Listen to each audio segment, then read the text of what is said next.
Very good morning. 3 बजे से geography की क्लास शो हो रही है तो बहुत अच्छी बात है ना। प्रॉब्लम क्या है इसमें? ये तो खुशी की बात है। गुरुजी प्रणाम।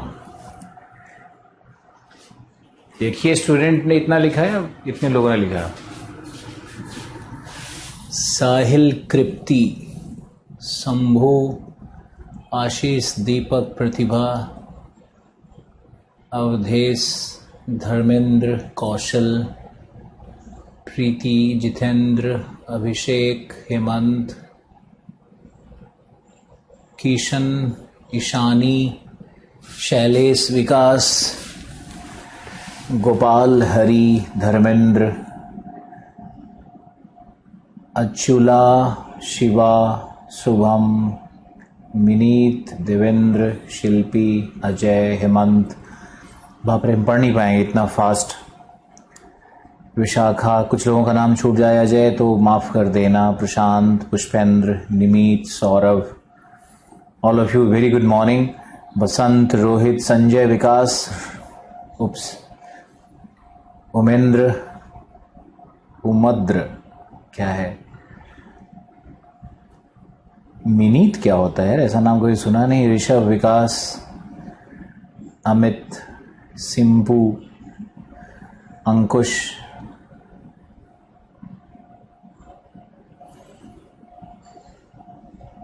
बिरसा की धरती से प्रणाम। रोहित, पुष्पेंद्र, दीपक। नया बैच कब से आ रहा है? मेरी जान कब से इंतजार कर रही है? मेरी जान, मेरी जान, ये क्या है? देखो बिल्कुल फ्रेश बैच।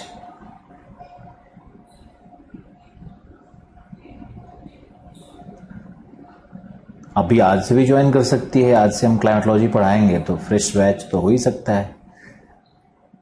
फ्रेश बैच ही है मान लो। जेबा, कुंदन, हेमंत, विकास, कौशल्या,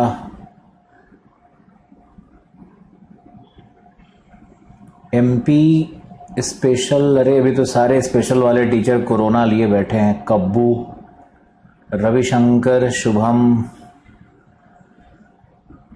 एकता, Jyoti, Zeba, Prem, Ruchi. I think it's time to begin now. Anjali, Kamal, प्रेम,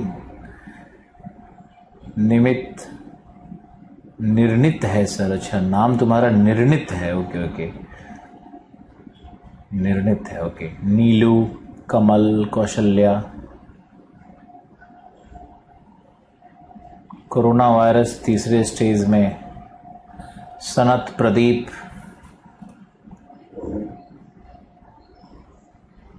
ज्योति। तुम्हारा वो कहाँ है? वो ऐड कर रहे हैं, निकल गया होगा, क्या करें? तुम लोग ऐसा शक क्यों करते हो यार? अभी मैंने अपने चैनल पे, यूट्यूब पे बोला है कि ये शक और ये संशय,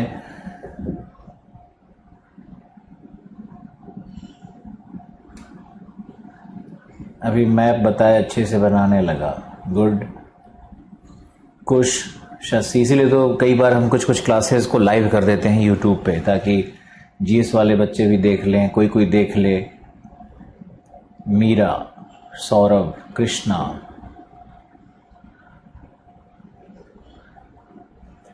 रुचि, अनूप, भूपेंद्र, कुंदन। देखो कुंदन, आप लोग चाहो तो पीछे का वीडियो क्लास भी ले लो, और चाहो तो आगे पढ़ते रहो तो लाइव क्लास मिलते रहेगा। बहुत सिंपल सा है। हरियाणा पीसीएस अब 30 मई को होगा ही नहीं होगा।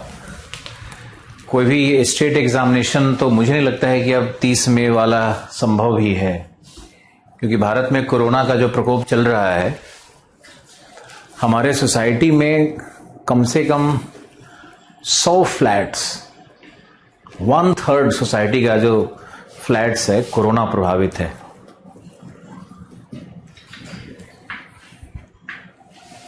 कोरोना में एक ही बात है कि जो कोवैक्सीन है वो 1 मई के बाद 18 या 21 से 45 वर्ष के लोगों के बीच में भी लगेगा।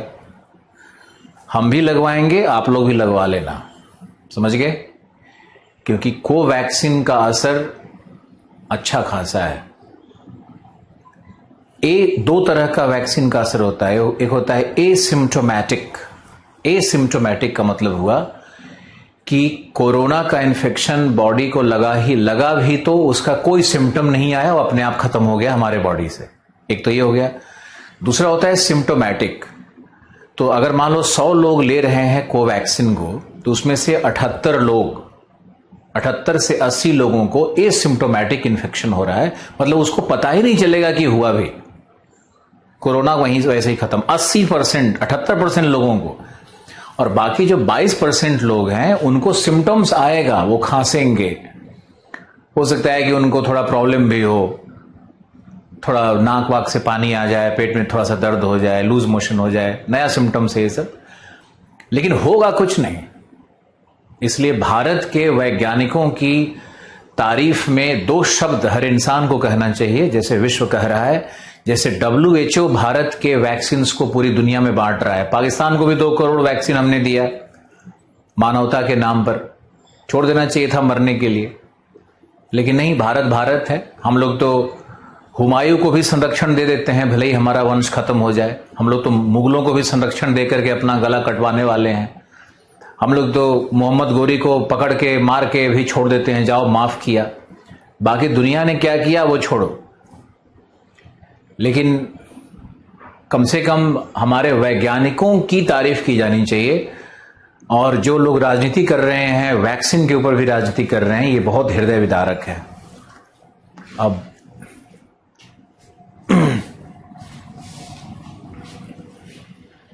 Today is earth day.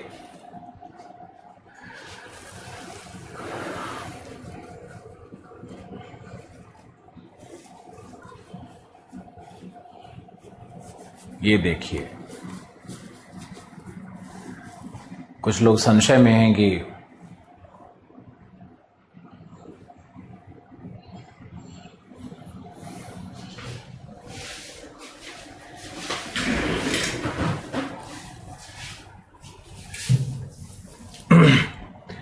देखो, बहुत सारे स्टूडेंट्स जो लगातार कैरियरविल ऐप पे हमारे कोर्स को ज्वाइन करते रहते हैं, उनके लिए एक छोटा सा संदेश भी हम देना चाहते हैं कि आप लोग जब से भी कोई भी कोर्स सीन हो जाए, मान लो लाइव आपने 3 दिन बाद ज्वाइन किया, आज की छोड़ो, 3 दिन बाद आपने ज्वाइन किया, तो आपका 3 क्लास तो मेरा मिस कर गया, या पीछे के कुछ ज्योग्राफी क्लास मिस कर गए। तो आप क्या कर सकते हो, हमने ये सुविधा दी है और बड़ा सहयोग प्राप्त है करियरविल के लोगों का, कि उन लोगों ने भी उन लोगों की तरफ से ये सजेशन आया जो मुझे बहुत अच्छा लगा, कि जो भी स्टूडेंट नया ज्वाइन कर रहा है वो कम से कम पीछे जाकर के हमारे कुछ क्लासेस को देख तो सके कम से कम। तो अभी जो भी बच्चे आगे ज्वाइन करेंगे, उनका अगर मान लो पीछे कुछ छूटा हुआ है, मान लो हमने क्लाइमेटोलॉजी से शुरू किया, उनकी इच्छा है कि भाई सर ने ज्योग्राफी में पहले क्या पढ़ाया है, तो पहले हमने कुछ वर्ल्ड मैपिंग पे क्लास लिया है, जियोमॉर्फोलॉजी पे क्लास लिया है, तो वहां जाकर के ज्योग्राफी को वो देख सकते हैं। तो जो कोर्स चल रहा हो, जिसका विषय कुछ चल रहा हो, उसके पीछे जाकर के आप देख सकते हो। तो आपके पास दोनों सुविधा उपलब्ध है ना, आप लाइव क्लास में भी सम्मिलित होते रहो और पीछे भी जाकर के देख सकते हो। अब ये प्रश्न है कि भाई हमने यहां से शुरू किया तो मुझे सारी क्लासेस लाइव चाहिए। अगर आपको सारी क्लासेस लाइव चाहिए तो उससे फर्क तो कुछ नहीं पड़ता है। देखो, इतने हजारों एडमिशन्स हैं, लेकिन लाइव कितने बच्चे आते हैं, ये सिर्फ कहने की बात है। मोस्टली बच्चे क्या कर रहे हैं, स्टूडेंट्स क्या कर रहे हैं कि वो ऑनलाइन क्लासेस को रिकॉर्डेड में ही देखते हैं और भगा भगा करके देखते हैं। जैसे मान लो अभी हमने शुरू नहीं किया है, सबका नाम ले रहे थे, तो वो हटा देते हैं वहां से, 5-7 मिनट का समय इधर काट दिया उधर काट दिया, ऐसा करके मोस्टली स्टूडेंट्स देखते हैं। लेकिन कुछ स्टूडेंट्स होते हैं जो कि लाइव देखने से मोटिवेट होते हैं, उनको नया नया कुछ देखने को मिलता है, नया सीखने को मिलता है। तो दोनों तरह के स्टूडेंट हैं, इसलिए दोनों तरह की सुविधा आपको प्रदान कर दी गई है। आप लोग सब खुश रहिए और लाइव देख लीजिए, या लगातार लाइव देखते रहिए 1 साल तक, तो भी हम आपके सामने खड़े हैं। और वीडियो क्लासेस देखना चाहते हो पीछे जाकर के, तो वो भी आपको उपलब्ध है। सारी सुविधाएं उपलब्ध है, आप जैसा चाहो वैसा आप करो, निर्णय आपके ऊपर में है। मान लो कल कोई स्टूडेंट ज्वाइन करता है, एक बार फिर समझा दें, कल कोई ज्वाइन करता है, आज क्लाइमेटोलॉजी का क्लास उसका नहीं हो पाया, तो पीछे एक क्लास जाकर के देख लेना, वीडियो क्लास तो उपलब्ध है ही। और ऐसा कुछ नहीं होता है कि एक साल में सारा करंट अफेयर खत्म हो जाएगा, बिल्कुल नहीं। 1 साल 2 साल तक सब कुछ प्रासंगिक है, सब कुछ प्रासंगिक है। और ऐसा भी नहीं होता है कि टीचर अपने नेक्स्ट क्लास में आएगा, नेक्स्ट बैच में आएगा तो कोई और बहुत कुछ अद्भुत करके चला जाएगा, ऐसा कुछ नहीं होता। इसलिए आप वीडियो क्लासेस, लाइव क्लासेस दोनों को देखते रहो। ओके, लाइव क्लास का एक्साइटमेंट तो कुछ और होता ही है, बिल्कुल होता है। चलो ओके, क्लाइमेटोलॉजी हमने आपको बताया था सबके लिए फिर से कि ज्योग्राफी, जो भी बच्चे आईएएस या पीसीएस के लिए तैयारी करना चाहते हैं उनको सबसे पहले तो वर्ल्ड मैपिंग,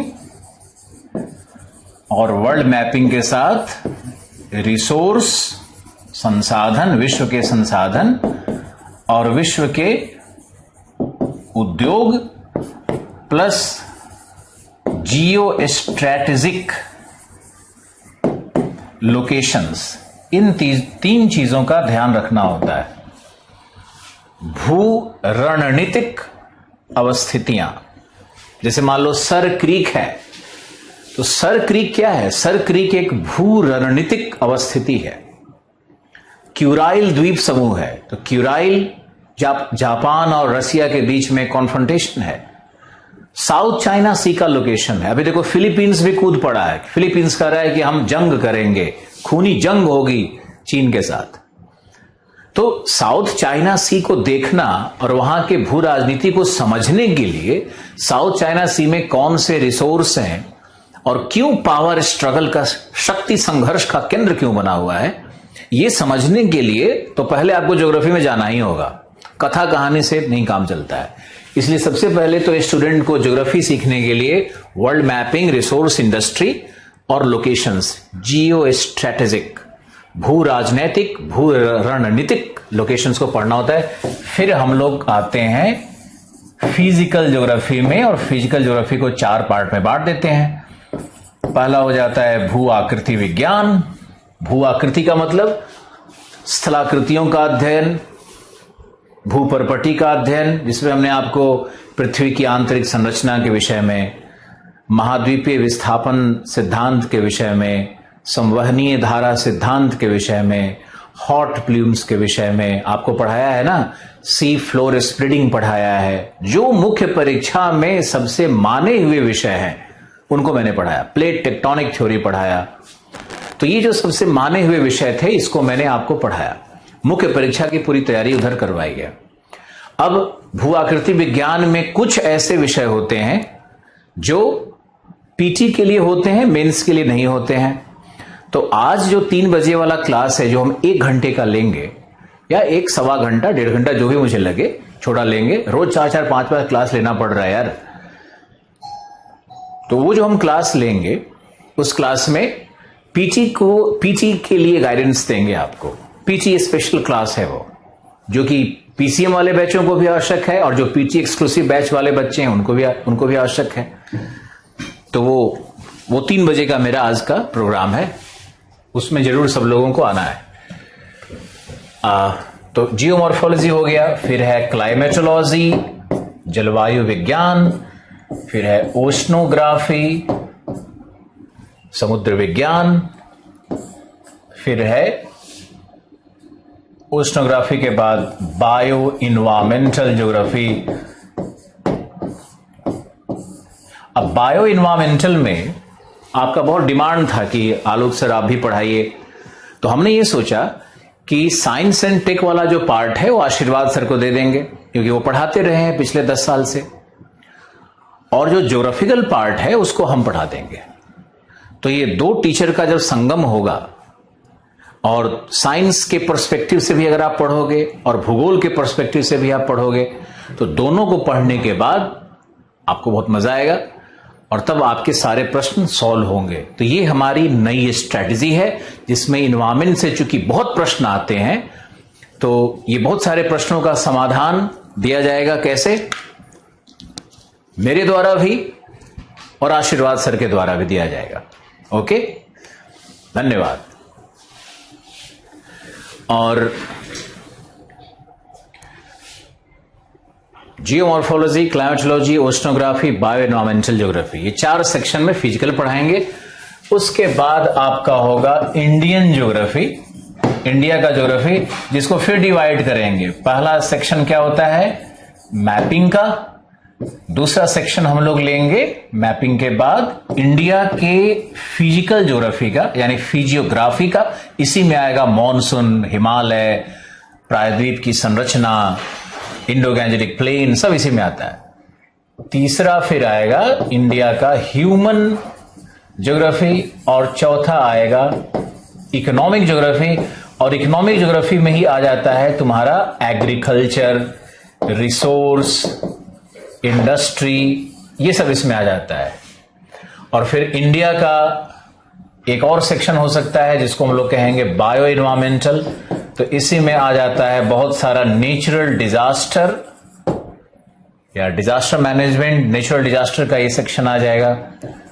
और आ जाएगा इसमें बहुत सारा इन्वायरमेंटल इश्यूज,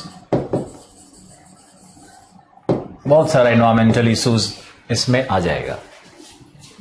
समझ गए? तो ये बड़ा होलिस्टिक सा ज्योग्राफी का फ्रेमवर्क है।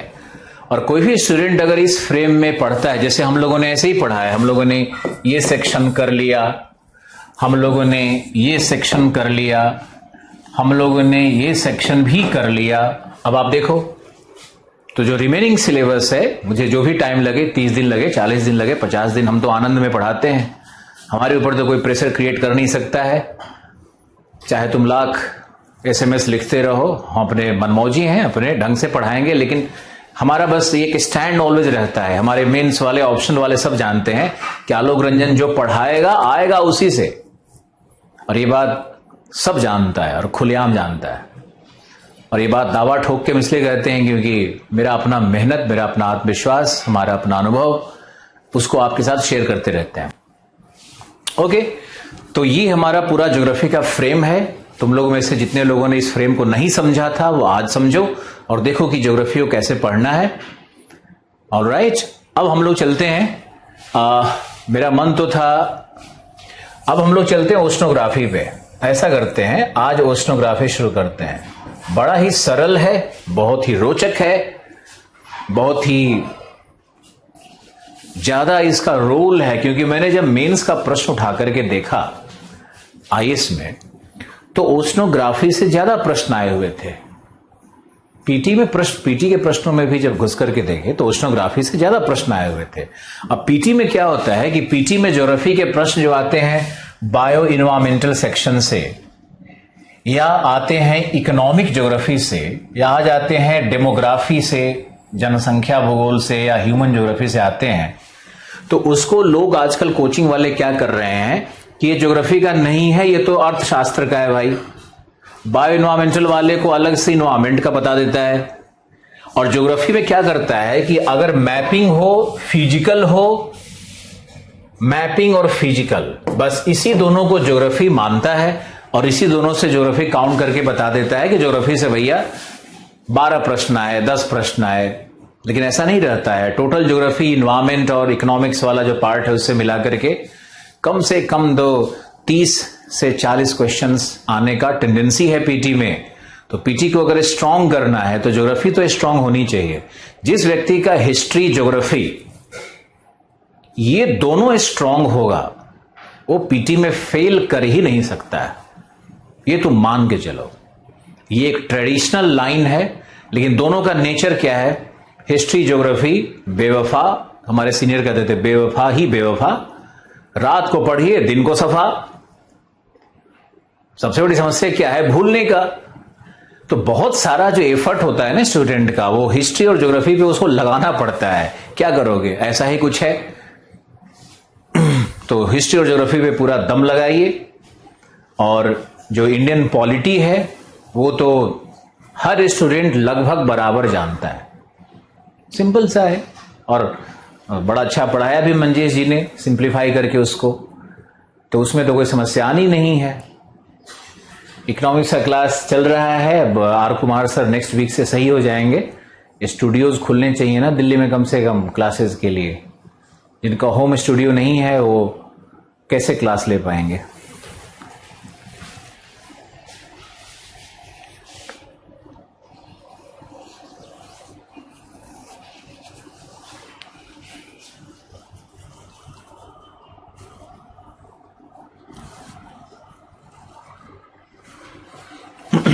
चलो ओके, अब ओशनोग्राफी से शुरू करते हैं।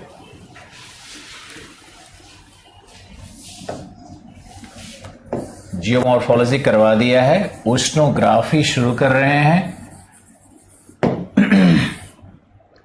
और इसको कहते हैं हिंदी में समुद्र विज्ञान। आपके यूपीएससी और पीसीएस के सिलेबस का जब पूरा एनालिसिस हमने किया, या हमने पहले भी किया है, आजकल क्या ट्रेंड है वो भी देखा, तो मुझे लगता है कि ये टॉपिक्स आपको करने हैं। पहला, लवणता एवं तापमान। किसका लवणता, किसका तापमान? महासागरों की लवणता एवं तापमान, ये विषय करना है। दूसरा विषय करना होगा आपको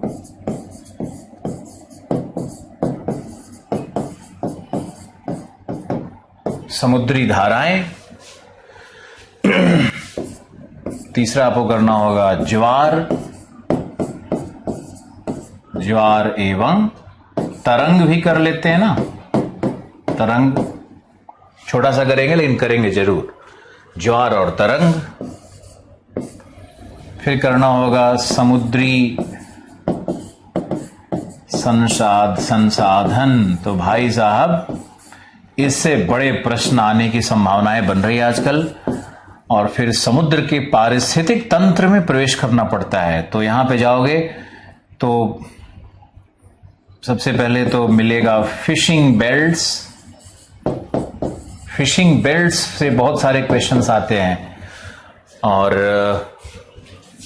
एक और आएगा आपका कोरल रीफ।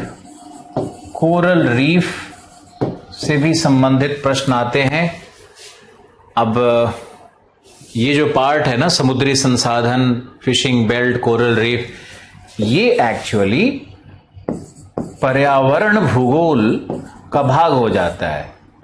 आप कहीं भी पर्यावरण भूगोल में जाओगे तो ये विषय वहां आपको लिखा हुआ मिलेगा।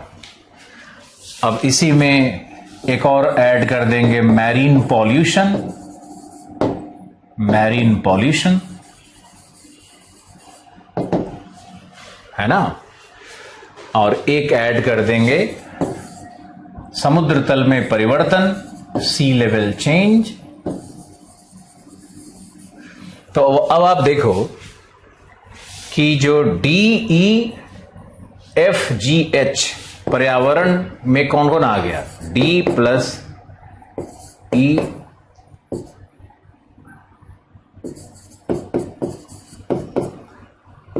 और H, ये सारे पर्यावरण, पर्यावरण रह गया है, कैसे लिखते हैं पर्यावरण यार हिंदी, रुको एक मिनट, आता है ना मुझे, पर्यावरण, पर्यावरण ये रहा। तो पर्यावरण भूगोल से इतने टॉपिक्स कवर तो हम यही कर देंगे, हो रहा है ना कवर। अगर हमने समुद्र विज्ञान के साथ न्याय कर दिया, जलवायु विज्ञान के साथ न्याय कर दिया, तो पर्यावरण भूगोल के कई टॉपिक्स कवर होने लगते हैं। समझ गए?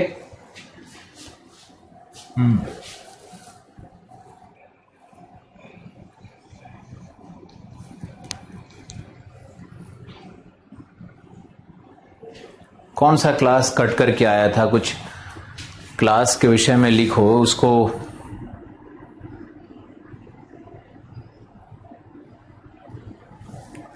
लास्ट क्लास जो हमने रिकॉर्ड करके दिए थे, हमने कोई क्लास रिकॉर्ड करके नहीं दिया है।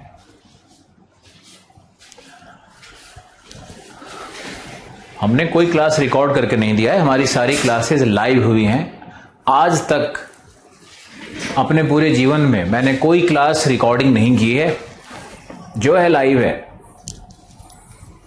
हम उस तरह के टीचर नहीं है कि हम पहले पढ़ेंगे, फिर तैयारी करेंगे, फिर रिकॉर्ड करेंगे, फिर उसमें कट पेस्ट होगा।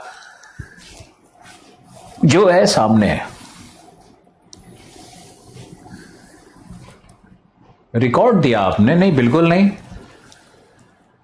नो नो नो, कोई रिकॉर्डिंग क्लास नहीं दिया मैंने। 15 फरवरी की क्लास थी, मैंने लाइव दिया होगा। करियरविल ऐप पे चला नहीं होगा तो उन लोगों ने बाद में रिकॉर्डिंग डाला होगा। मैंने कोई रिकॉर्डिंग नहीं दी है क्लास की।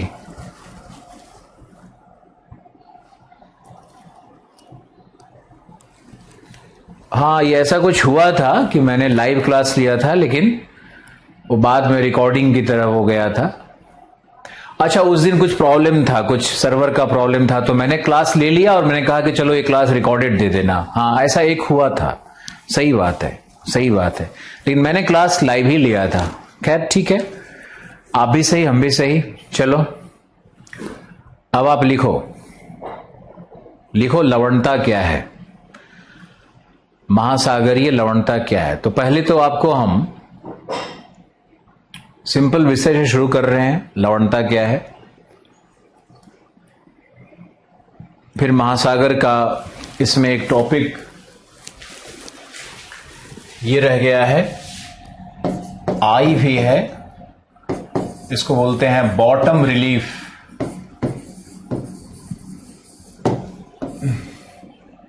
यानी महासागरीय नीतल के उच्चावच, महासागरीय नीतल के उच्चावच, बॉटम रिलीफ। शुरू करेंगे लवणता से, क्योंकि बहुत सिंपल है। लिखो, लिखो लवणता, महासागरीय लवणता से तात्पर्य है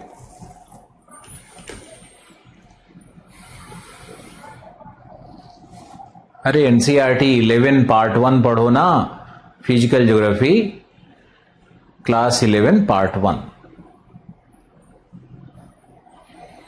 ओल्ड एनसीईआरटी पढ़ो तो भी अच्छा, न्यू एनसीईआरटी पढ़ो तो भी अच्छा।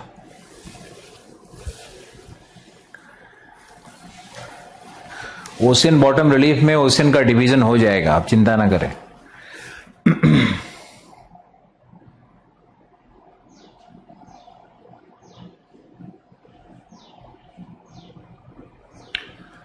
अब लिखो लवणता क्या है और यूपीएससी में कैसे पूछता है, दोनों बात करेंगे। लिखो लवणता से तात्पर्य महासागरीय जल में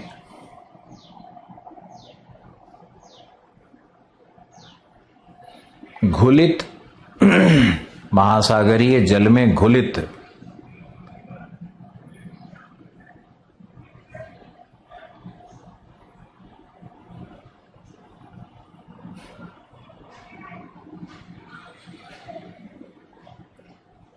पदार्थों की कुल मात्रा अथवा भार से है।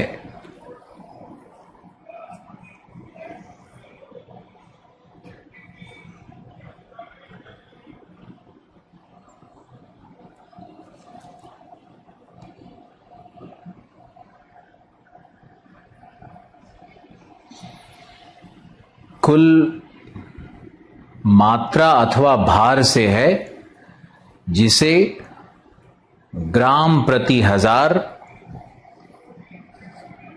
ग्राम प्रति किलो, ग्राम प्रति किलो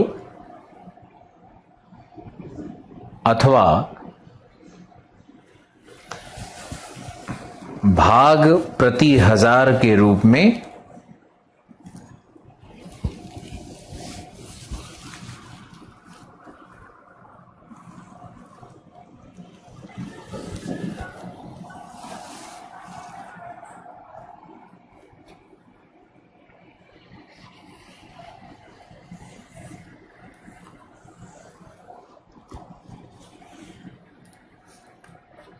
भाग प्रति 1000 के रूप में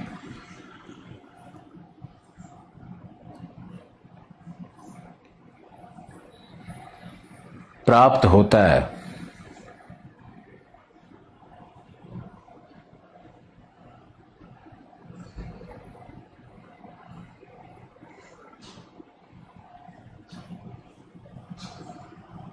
एक बहुत इंपॉर्टेंट लाइन लिखवा रहे हैं, लिखो समुद्र जल की लवणता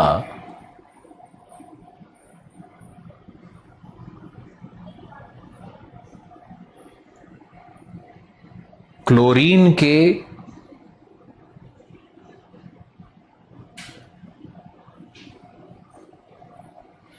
कुल मापन पर आधारित होती है,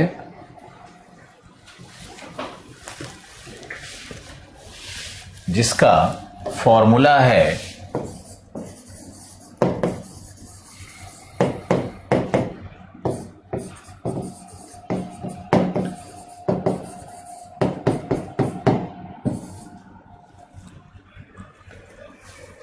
chlorinity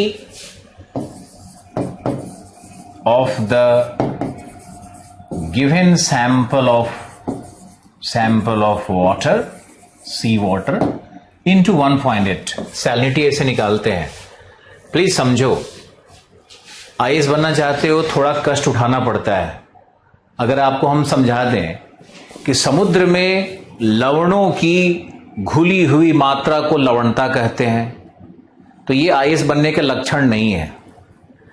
दूसरा, अगर हम कह दें एनसीईआरटी के आधार पर कि समुद्र में सोडियम क्लोराइड कितनी मात्रा है, मैग्नीशियम क्लोराइड कितनी मात्रा है, पोटेशियम सल्फेट इतना है, तो मैग्नीशियम सल्फेट इतना है, उस चार्ट को बता दें, तो ये तो एसएससी वाले का काम हो गया।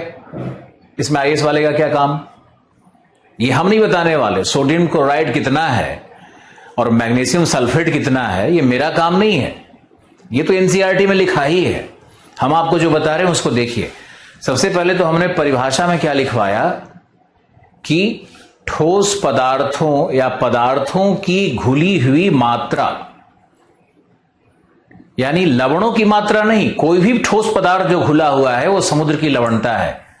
ध्यान से सुनो, समुद्र जल में किसी भी ठोस पदार्थ, कुछ भी, हम भी मर गए, पानी में डाल दिया, तो हमारे शरीर से भी जो घुल करके पानी में चला गया, घुल जाना चाहिए, वो जो घुला हुआ पदार्थ है वो सब लवणता के अंतर्गत आता है। ऐसा कुछ नहीं है कि सिर्फ उसमें सोडियम ही आएगा, ऐसा नहीं है। कुछ भी घुल गया, कैल्शियम कार्बोनेट घुल जाएगा तो वो भी लवणता में आएगा। लेकिन जब लेबोरेटरी में हम लोग जाते हैं, लैब में जाते हैं, तो हम लोग लवणता का आकलन कैसे करते हैं, उसका एक इंटरनेशनल कमीशन का फॉर्मूला है। वो फॉर्मूला क्या है कि जल में क्लोरीन की मात्रा को देख लो कितना है, और क्लोरीन की मात्रा को एक कांस्टेंट, एक स्थिरांक से गुना कर दो। स्थिरांक है 1.818, मैंने 1.8 लिखा है, तो उस स्थिरांक से गुना कर दो क्लोरीन की मात्रा को। वो स्थिरांक क्यों लिया गया? क्योंकि सारे ठोस पदार्थों को लवणता कहते हैं, सिर्फ लवण को लवणता नहीं कहते हैं, सिर्फ क्लोरीन की मात्रा को नहीं कहते हैं। समझ में आया? सिर्फ सोडियम क्लोराइड और मैग्नीशियम सल्फेट नहीं है, बहुत सारे एलिमेंट्स जो घुले हुए हैं वो सब लवणता है। ये बात क्लियर हुआ या नहीं, मुझे जल्दी बताओ। आने वाले टाइम में यही पूछेगा। एनसीईआरटी भी पूर्ण नहीं है, और जो आप सीख रहे हो, अखबार पढ़ रहे हो सविंदर सिंह में, वो भी पूर्ण नहीं है, वो भी पूर्ण नहीं है। जल्दी बताओ। जो 15 से बैच शुरू होने वाला था वो यही स्टार्ट हो रहा है। जब नया विषय शुरू कर रहे हैं तो यही स्टार्ट हो रहा है। और शुरू में मैंने इसलिए थोड़ा बैकग्राउंड बताया। समझ में आ गया? लवणता क्या है उसको साइंटिफिकली समझो। सिर्फ ये जानने से कि लवणों की घुली हुई मात्रा है एनसीईआरटी के लिखने से वो लवणता नहीं है। ऑलराइट, तो पहला स्टेप हमारा हो गया। अब यूपीएससी क्या करती है ना कि ऐसे ही प्रश्न को बनाएगी। अब इस जो हमारा डिस्कशन पॉइंट है इसी में कई तरह से घुमाएगी तुमको। ये बताओ परिभाषा से देखो हम कितने प्रश्न बना सकते हैं, या यूपीएससी कितने प्रश्न बना सकती है, उसको ध्यान से देखो, सीखो। यदि समुद्र के आयतन में वृद्धि कर दी जाए तो लवणता पर क्या फर्क पड़ेगा, लवणता पर प्रभाव क्या होगा? समुद्र के आयतन में अगर वृद्धि कर दी जाए, अगर जल के आयतन को बढ़ा दिया जाए तो लवणता पे क्या फर्क पड़ेगा? बताओ। किसी भी सैंपल ऑफ वाटर, सैंपल कोई हमने नमूना लिया हुआ है, तो बताओ क्या होगा? ए, पूछते हैं तुमसे, ए लवणता घट जाएगी, बी लवणता बढ़ जाएगी, सी आयतन परिवर्तन से लवणता पर कोई प्रभाव नहीं पड़ेगा, डी ऊपर में से कोई नहीं।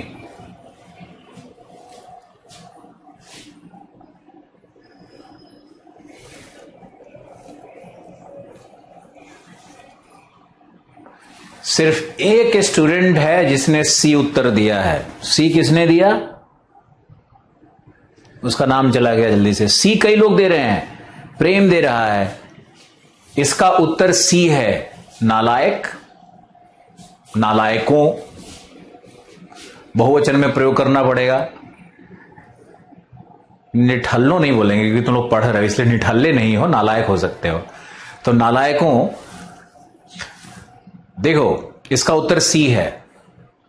अरे कुछ घटे हुए भटे, ठीक है? नहीं, सुनो क्या है, देखो ध्यान से।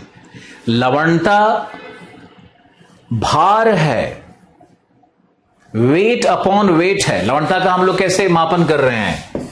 30 ग्राम प्रति 1000 ग्राम। या तो ऐसे लिखेंगे या लिखेंगे 30 पार्ट्स पर 1000, ऐसे लिखेंगे। ये होता है प्रतिशत, और जब ये कर देते हैं तो हो जाता है भाग प्रति 1000। दोनों में अंतर है। तो लवणता अगर 30 ऐसे लिखा हुआ है, समझ रहा है? लवणता अगर 30 लिखा हुआ है, ध्यान से देखना, उदाहरण समझा रहे तुमको। तो इसका मतलब हुआ 1 किलो पानी में, 1 किलो जल में 30 ग्राम लवण है ना? अब हम क्या करते हैं कि 1 गिलास पानी लिया, ध्यान से, 1 गिलास पानी लिया, उसमें 30 ग्राम लवण है। हमने उसमें 1 गिलास और शुद्ध पानी डाल दिया, डाला ना, आयतन क्या हो गया? बढ़ गया। अभी बताओ कि लवणता की मात्रा, जो भार है, जो लवण की मात्रा है, उसमें क्या परिवर्तन होगा? दो सिचुएशंस देंगे आपको, उसमें क्या परिवर्तन हुआ? अब क्या होगा कि कुल जल का भार भी बढ़ जाएगा क्योंकि हमने मास बढ़ा दिया। ध्यान से सुनना, जब हमने 1 गिलास और पानी ऐड कर दिया तो मास बढ़ गया ना, उसका भार बढ़ गया। अब हमारा जल कितना हो गया है? 2 केजी। तो 2 केजी में 30 ग्राम है, तो अब लवणता क्या होगा? 15 पार्ट्स पर 1000, यानी लवणता घट गई आयतन बढ़ाने से। इस कंडीशन में जहां हमने जल अलग से ऐड किया। अब दूसरा सिचुएशन देखो, ग्लोबल वार्मिंग चल रहा है, ग्लोबल वार्मिंग चल रहा है, और हमने उसी ग्लास के जल में तापमान बढ़ा दिया। अब तापमान बढ़ाने से क्या होगा कि जल का थर्मल एक्सपेंशन होगा, तो जल का आयतन उससे भी बढ़ सकता है। अगर उस तरह से जल का आयतन बढ़ रहा है तो उसमें क्या होगा? जल का भार बढ़ा नहीं बढ़ा। 1 केजी ही जल है, अब 1 केजी ही जल है, और उसमें कितना है वो? उसका आयतन तो बढ़ गया, गर्म करने से मान लो थर्मल एक्सपेंशन हो गया, तापीय क्या बोलेंगे उसको, विस्तार हो गया। तो इस दूसरे कंडीशन में क्या होगा? आयतन बढ़ गया लेकिन लवणता वही रहेगी, क्योंकि जो कुल भार है जल का वो नियत रह गया। कितने लोग समझ पाए मुझे बताओ? अगर उसी जल का आयतन बढ़ाया जाएगा तो लवणता नियत रहेगी, लेकिन उस जल के आयतन को बढ़ाने में अगर उसके भार को भी आप बढ़ा रहे हो तो लवणता में परिवर्तन होगा। 2 अलग दशाएं हैं।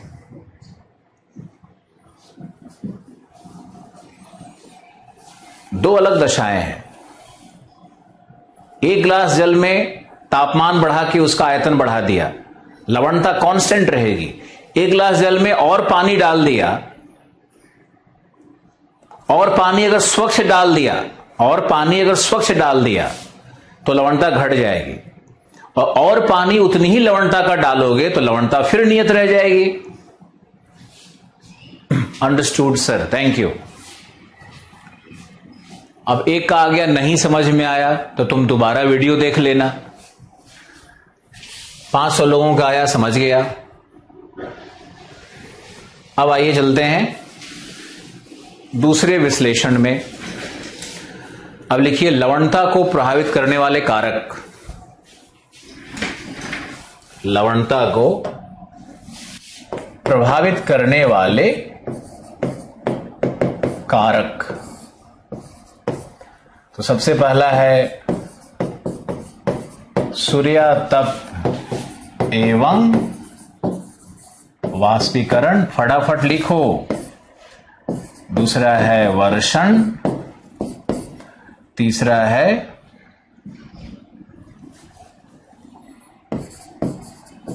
नदी जल का मिश्रण या हिम जल का मिश्रण, फिर है समुद्री धाराओं का प्रवाह। समुद्री धाराओं का प्रभाव क्या होगा? फिर होगा जैविक दशाओं का क्या प्रभाव होगा? फिर होगा पवन, पवन का क्या प्रभाव होता है?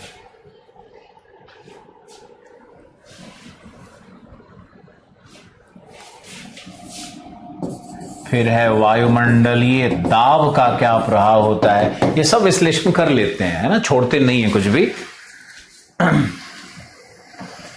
ओके,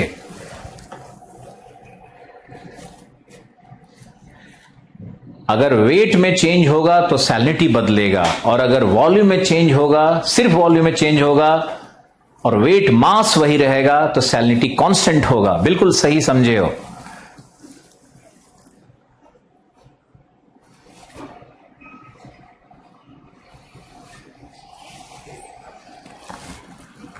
अब सामने बोर्ड पे इंग्लिश में लिख देते हैं तो आप लिखते हो हिंदी में लिख दो सर, हिंदी लिख देते हैं तो बोलते हो इंग्लिश में लिख दो सर। तो भैया हम तो इंग्लिश हिंदी दोनों ही बोलते रहते हैं। मुझे तो बहुत खुशी मिलेगी अगर इंग्लिश में ही लिखवाओगे, तो हिंदी लिखने में ज़्यादा तकलीफ है। तकलीफ नहीं है, बट अपनी अपनी फ्लुएंसी की बात होती है। अब 15 साल हमने, 15 साल तो नहीं, ज़्यादा ही बोल दिया, 12 साल, 2008 में संस्था बनाई थी मैंने। तो 2008 से लेकर आज तक तो इंग्लिश मीडियम के कम से कम 12 साल में 30-35 बैच मैंने निकाल दिए इंग्लिश मीडियम ऑप्शनल के। तो 4 ज़्यादा 48-50 बैच निकाले। कि साल में 4 बैच इंग्लिश का करते हैं, 2 बैच हिंदी का करते हैं।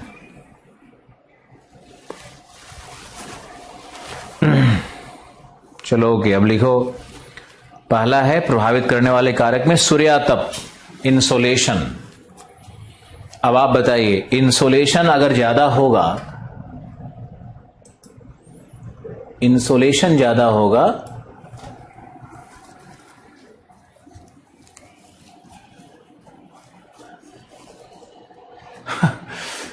अब लिखना शुरू करिए सर, हिंदी में ही लिखा करो। अब तुम लोग ऐसा करो कि 2 ग्रुप बना के पहले आपस में पानीपत 4 कर लो।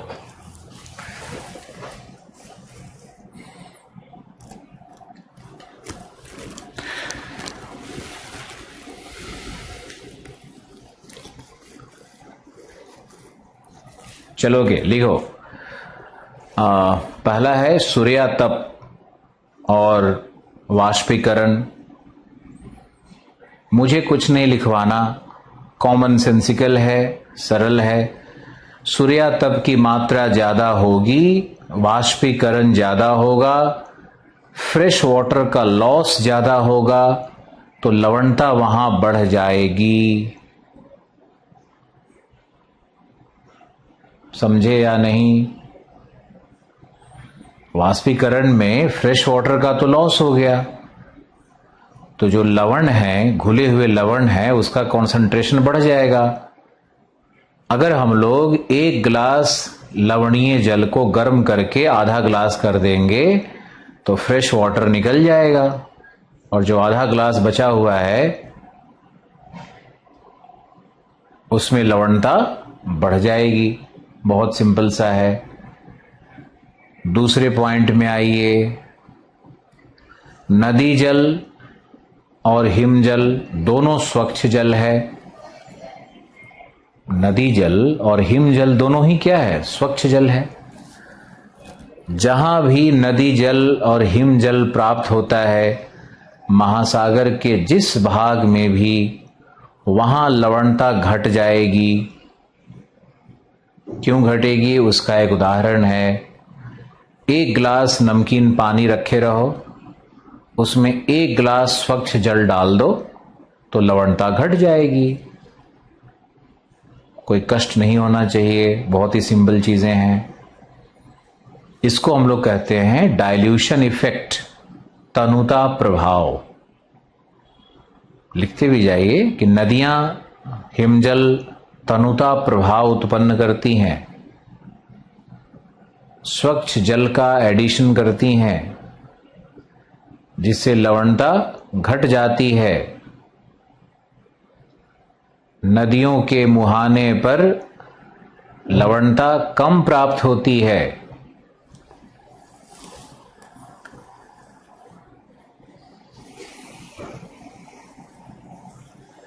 और जिस किसी भी महासागर के भाग में नदियां ज्यादा मिल रही हैं या हिमजल का ज्यादा प्रवेश है, वहां लवणता अपने आप कम मिलती है। और इसका एक बड़ा सुंदर सा उदाहरण है जिसको आप लिखो एक प्रश्न बना करके।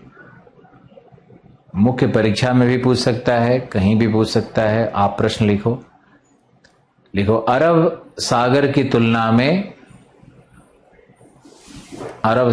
तुलना में बंगाल के खाड़ी की लवणता कम क्यों है? बंगाल के खाड़ी की लवणता कम क्यों है?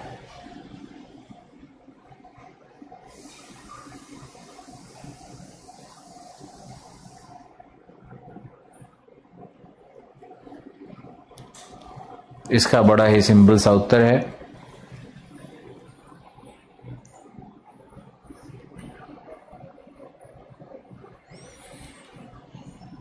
इसको हम पॉइंट फॉर्म में लिखवा देते हैं। लिखो ए, बंगाल की खाड़ी में सदा नीरा नदियों का स्वच्छ जल का निरंतर प्रवाह है।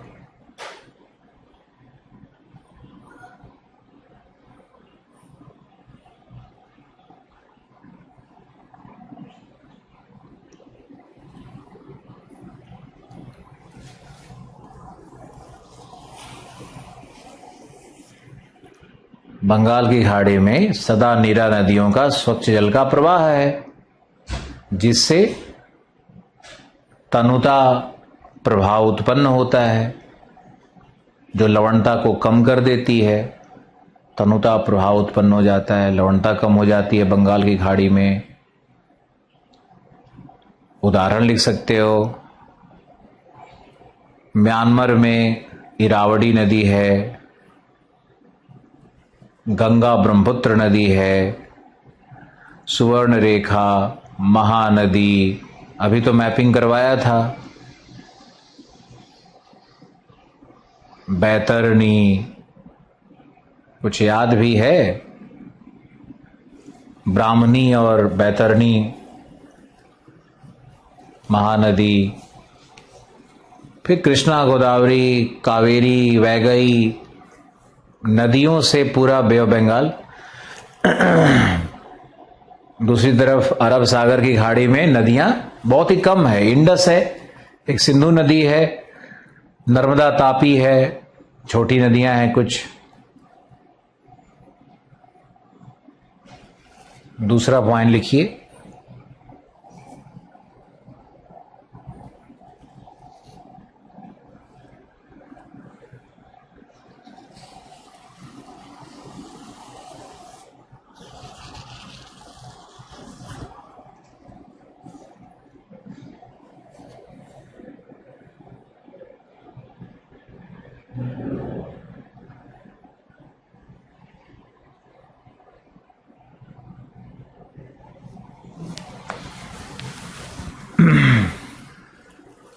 दूसरा पॉइंट लिखिए कि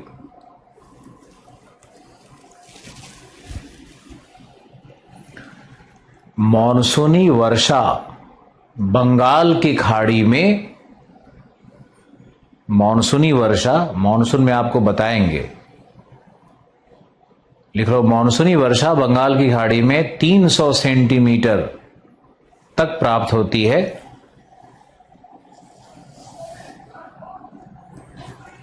जबकि अरब सागर में 150 से 200 तक, अरब सागर में 150 से 200 तक।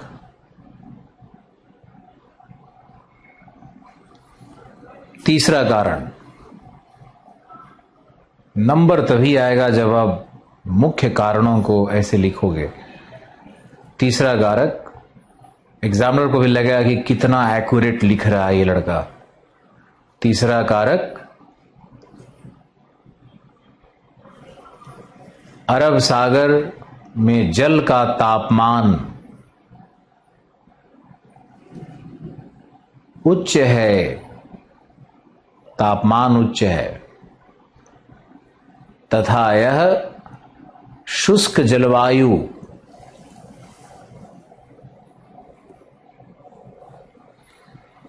शुष्क जलवायु प्रदेशों से स्थलरुद्ध है, स्थलरुद्ध है।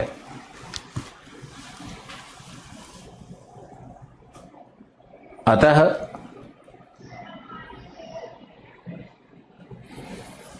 यहां वाष्पीकरण का दर भी उच्च है, वाष्पीकरण का दर भी उच्च है। वाष्पीकरण उच्च होगा तो लवणता उच्च मिलेगी।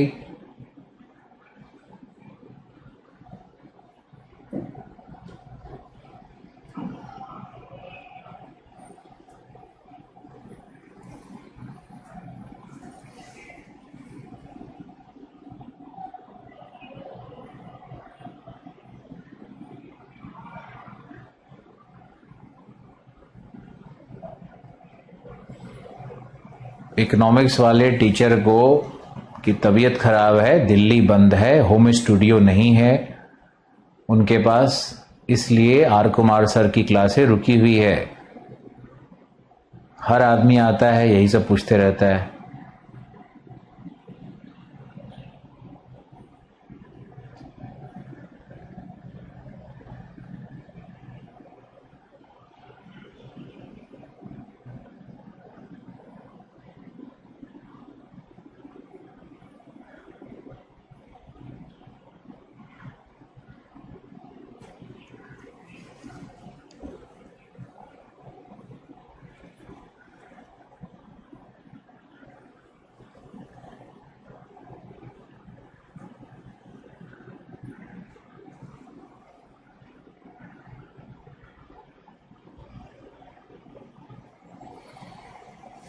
यूपीएससी 20 मई को फैसला लेगी कि पेपर कैसे होगा, कहां होगा। मुझे लगता है यूपीएससी पेपर लेगी ही लेगी। हो सकता है कि 10 से 15 दिन का आगे पीछे करे, लेकिन यूपीएससी पेपर लेगी।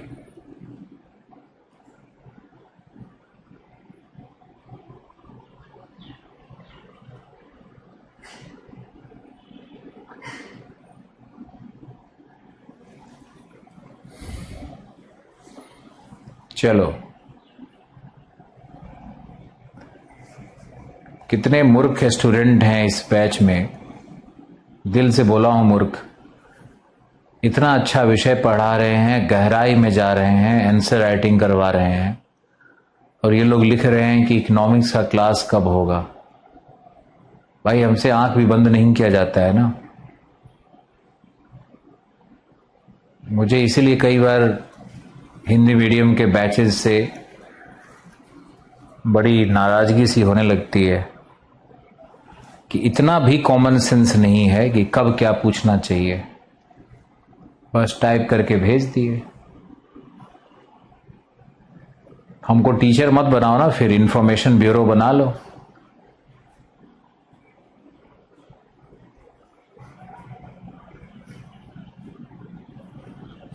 चलो कोई बात नहीं, कुछ गलती हमारी भी, हम क्यों पढ़ लेते हैं भाई। चलो कारण नंबर, अब अरब सागर को आप देखो तो अरब सागर के चारों तरफ ऊपर में जाओगे, अरब सागर के ऊपर में क्या है, ईरान, इराक, अरब वाला पूरा पार्ट है, सोमालिया नीचे। इधर भारत में आओगे तो गुजरात और मकरान कोस्ट, सिंध, ये सब तो डेजर्ट है यार, थार डेजर्ट। तो वाष्पीकरण का दर तो अधिक होगा ही होगा। एक और कारण लिख लो, जीएस के हिसाब से 4 बहुत है। चौथा कारण आप लिख लो कि बंगाल की खाड़ी ओपन ओशियन से, बंगाल की खाड़ी एक प्रकार का ओपन ओशियन है, खुला समुद्र है, खुला है, ज्यादा खुला है। और अरब सागर बंद है, सिर्फ दक्षिण में खुला हुआ है, अदरवाइज अरब सागर ज्यादा बंद है। और बंगाल की खाड़ी पूर्व से भी खुली हुई है, दक्षिण से भी खुली हुई है।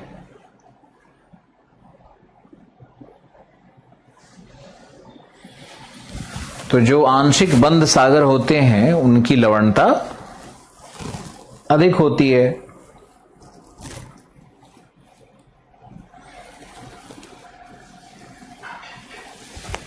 अगला प्रश्न लिखो, बाल्टिक सागर मैंने मैप इसीलिए पहले करवाया था कि हम ज्योग्राफी आपको पढ़ा सकें।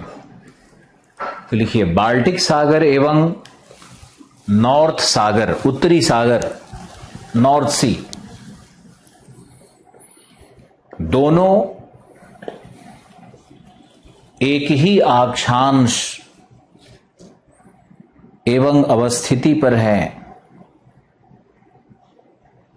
बाल्टिक सागर एवं नॉर्थ सागर एक ही अक्षांश एवं अवस्थिति पर हैं, पर उनकी लवणता में वृहत अंतर क्यों प्राप्त होता है? उनकी लवणता में विशाल अंतर क्यों प्राप्त होता है? उत्तर लिखिए। पहले तो थोड़ा सा चिंतन मनन करिए कि हमने किन सागरों की बात की, विश्व के मानचित्र पर कहां अवस्थिति है उनकी, कैसी आकृति है उनकी। 30 दिन मैपिंग करवाया था, बहुत मेहनत लगा था।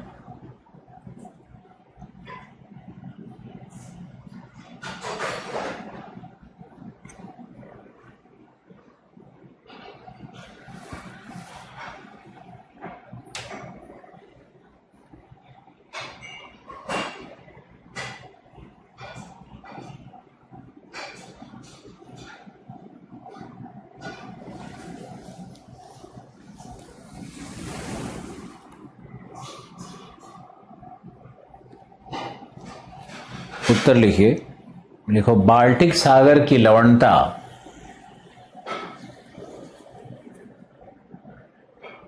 3 से 9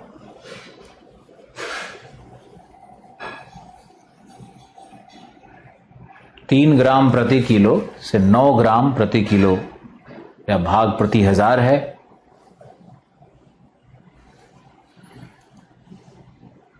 क्योंकि यहां नदियों के जल, हिमजल का निरंतर मिश्रण हो रहा है,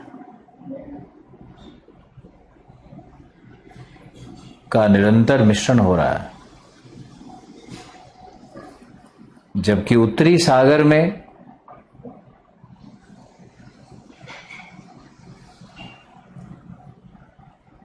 नॉर्थ अटलांटिक ड्रिफ्ट, उत्तरी अटलांटिक प्रवाह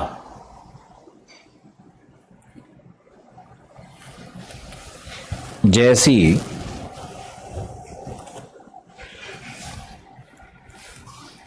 गर्म जलधारा का प्रवेश है,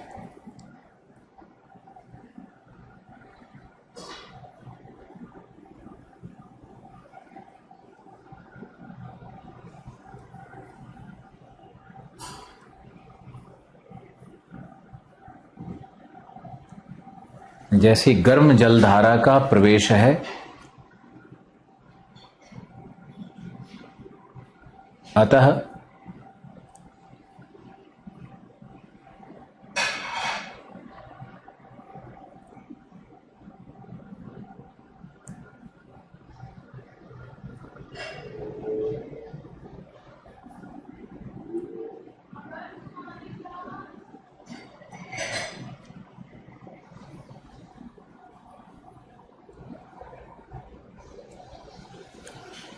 उसमें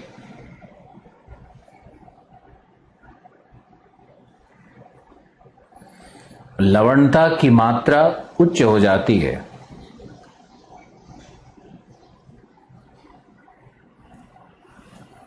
क्योंकि गर्म जल में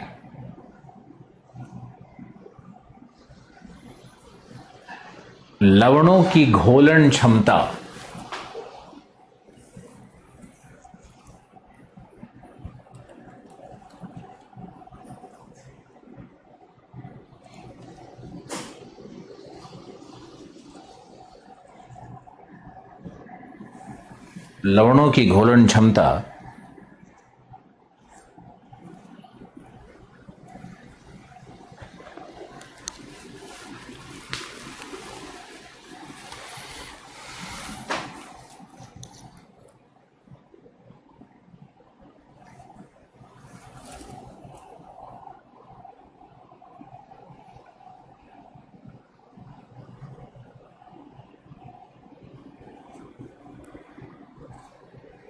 अधिक होती है। अतः उत्तरी सागर में लवणता अधिक है, 31 से 33, ऐसे ही लिखना है जैसे बोर्ड पे लिखा था, 31% वाला बना करके नीचे 2 शून्य।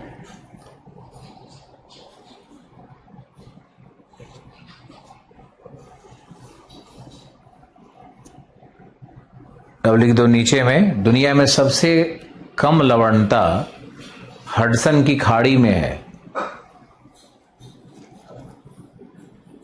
दुनिया में सबसे कम लवणता हडसन की खाड़ी में है, उत्तर अमेरिका। वो भी वही है, 2 से 3 के बीच में ही आता है, 2 से 3 भाग प्रति 1000, क्योंकि नदियां, हिमजल का पिघलन,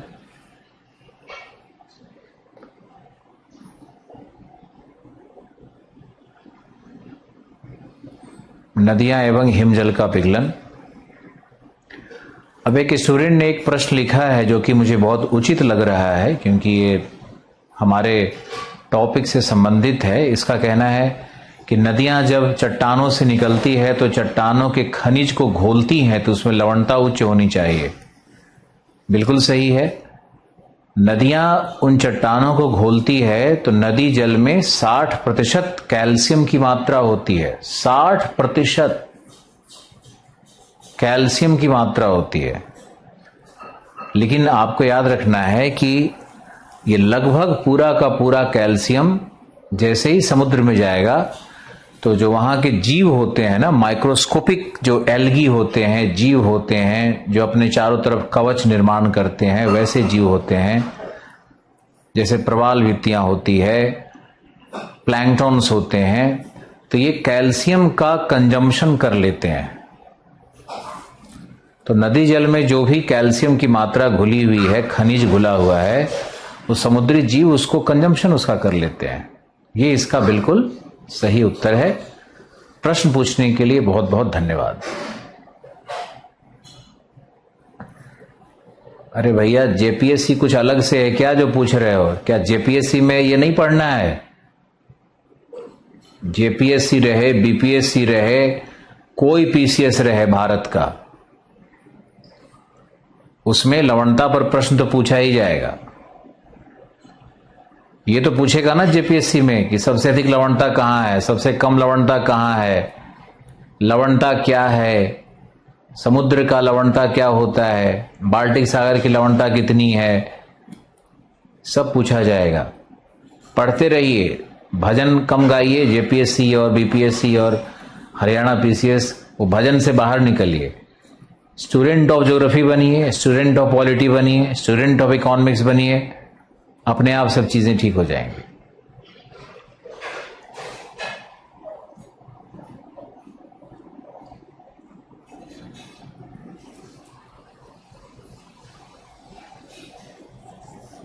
ओके, आगे लिखो।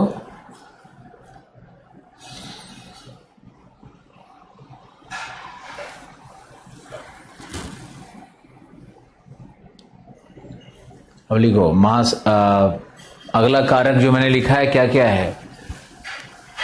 समुद्री धाराएं, मैंने उदाहरण लिखवा दिया। समुद्री धाराओं में लिखो कि जो ठंडी जल धाराएं होती हैं वो लवणता को कम करती हैं। ठंडी धाराएं लवणता को कम करती हैं क्योंकि ठंडी धाराएं हिम पिघलन से बनी हुई हैं तो उसमें स्वच्छ जल ज्यादा है। और गर्म धाराओं में लवणों को घोलने की क्षमता ज्यादा होती है। तो ठंडी धाराओं में लवणता कम, गर्म धाराओं में लवणता ज्यादा प्राप्त होगी। स्वयं लिखो इसको।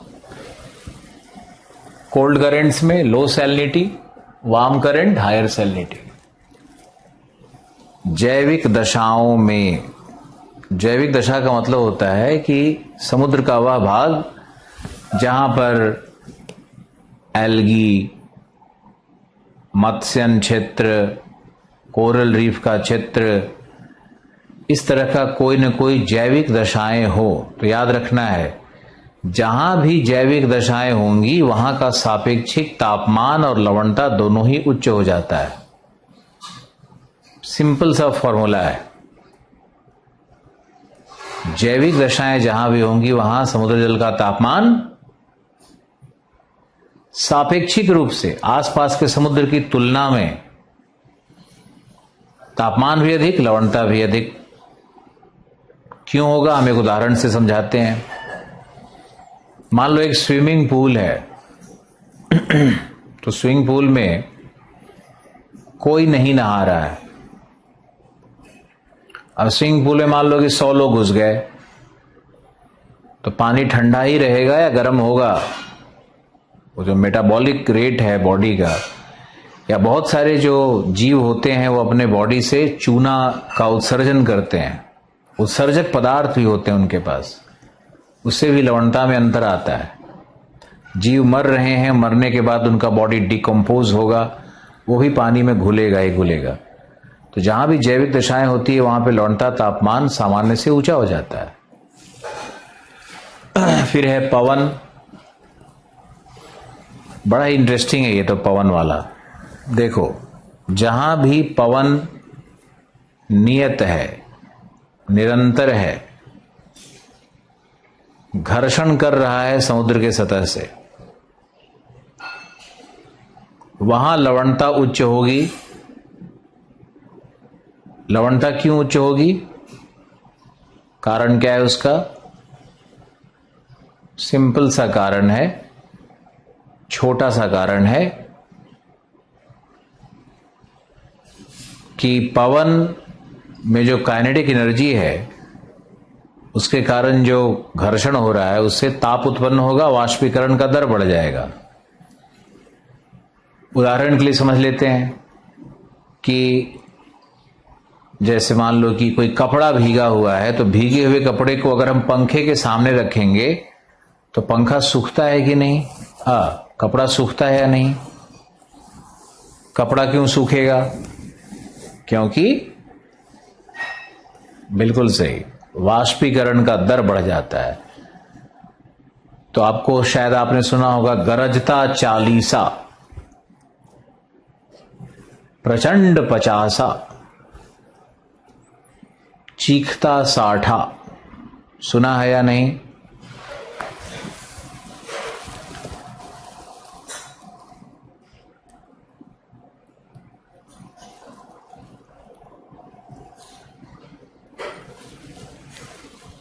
अब एक पूछ रहा है गर्म जलधारा कहाँ से आती है? भाई साहब, एक दिन रुक जाइएगा तो आने लगेगी। लवणता पढ़ रहे हैं, पढ़ते रहिए, सब विषय अपने आप कंप्लीट हो जाएगा।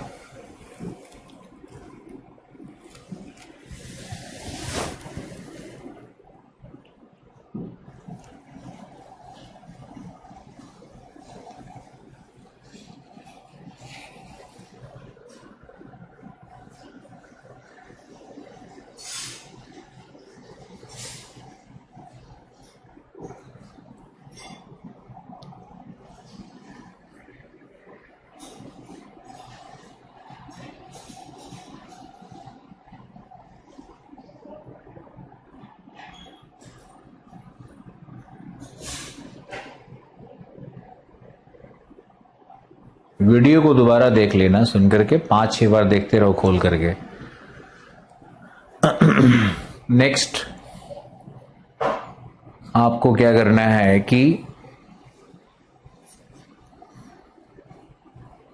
लिखना है जहां भी पवन तीव्र है वहां लवणता अधिक होती है।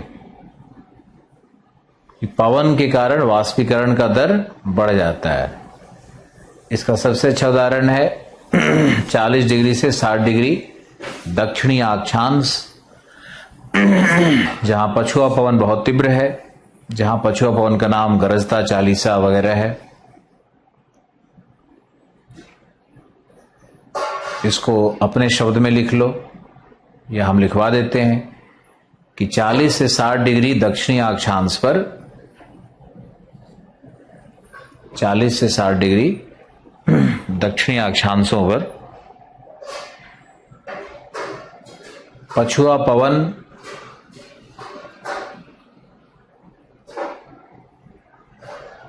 वाष्पीकरण के दर में वृद्धि करते हैं।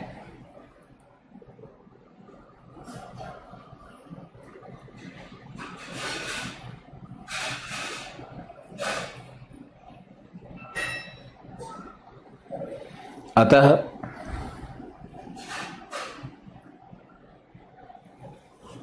यहां लवणता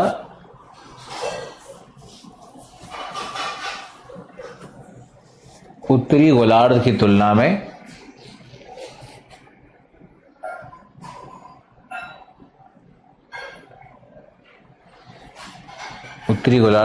में उच्च पाए जाते हैं।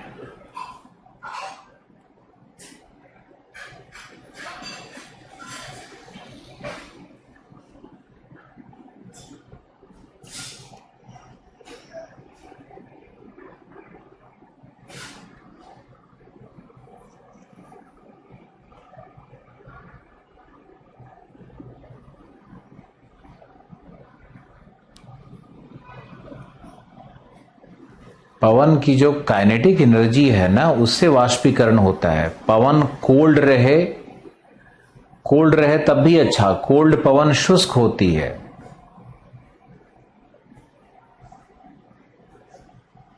तो कोल्ड पवन रहेगा लेकिन तेज पवन रहेगा तब भी ज्यादा वाष्पीकरण होगा। समझ गए?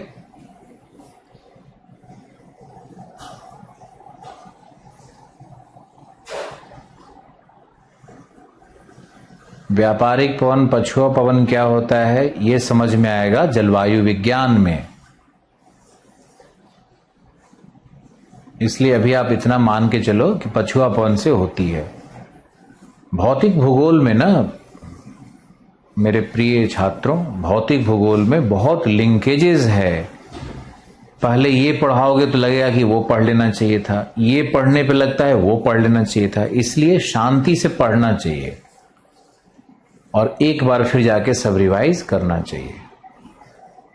ओके, फिर आइए लिखिए वायु दाब। तो लिखो जहां वायु दाब उच्च होती है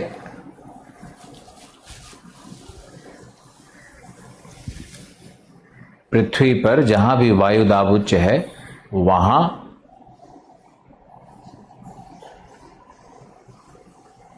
वर्षण का अभाव होता है।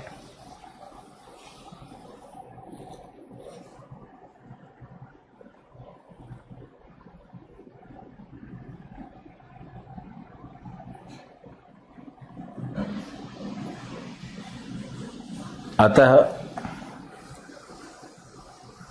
लवणता उच्च होती है।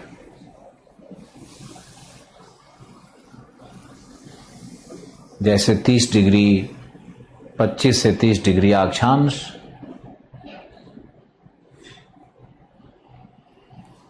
सब लिखना बहुत जरूरी है।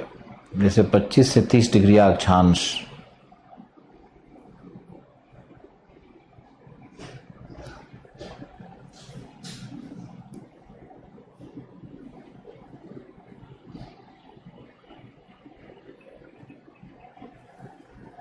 नेक्स्ट लिखो,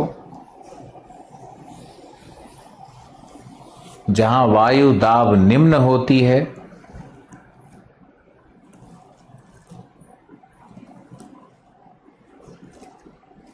वहां वायु का उत्थान अधिक होगा, संवहन उच्च होगा। जैसे विषुवतीय प्रदेश,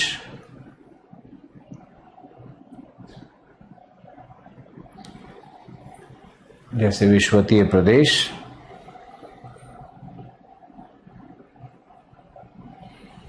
अतः यहां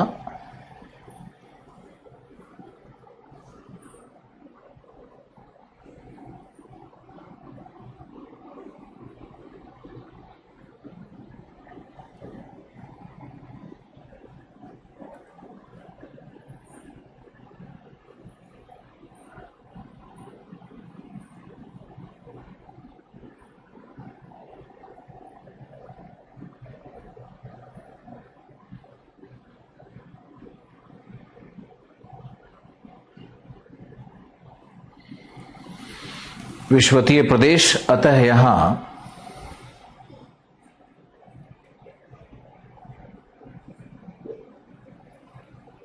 उच्च वर्षा के कारण लवणता कम प्राप्त होती है। उच्च वर्षा के कारण लवणता कम प्राप्त होती है।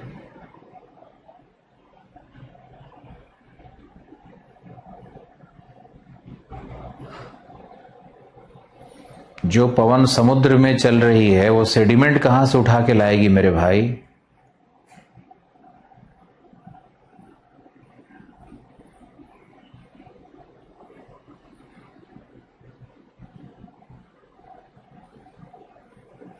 अब एक आया है, सर माफी चाहते हैं, आईआर कब पढ़ेंगे? देखो कितना सब डिस्टर्ब करता है। इसी को कहते हैं कि हमने पूरा भोजन करवाया, नाश्ता करवाया, और अंतिम में पूछता है कि लौंग इलायची खिलाएंगे कि नहीं, और खिलाएंगे तो कब खिलाएंगे?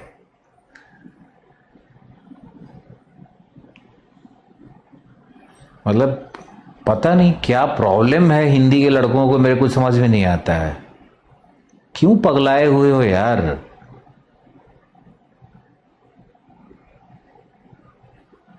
मतलब अजीब हाल है, बहुत बुरा हाल है कुछ लोगों का। तो बहुत अच्छे अच्छे लड़के भी हैं इस पे। खैर,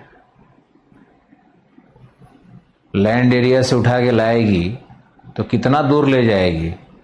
अजीब।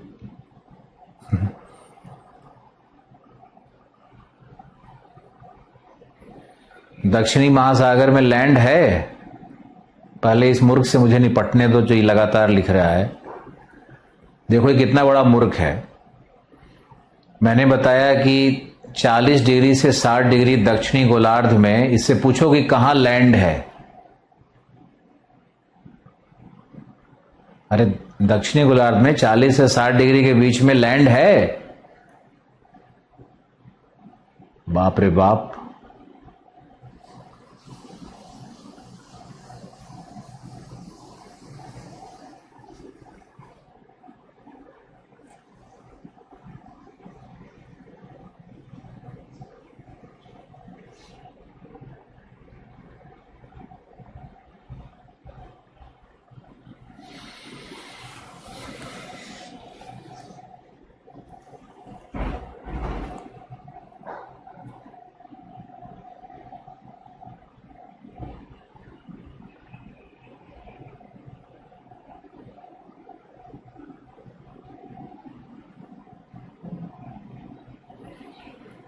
सर दिल्ली से एक भैया आए थे, हमने पूछा आलोक रंजन सर को जानते हो? तो उसने बोला कि अरे वो तो भूगोल के बहुत बड़े विद्वान हैं। बड़ी खुशी हुई सर, थैंक यू सर।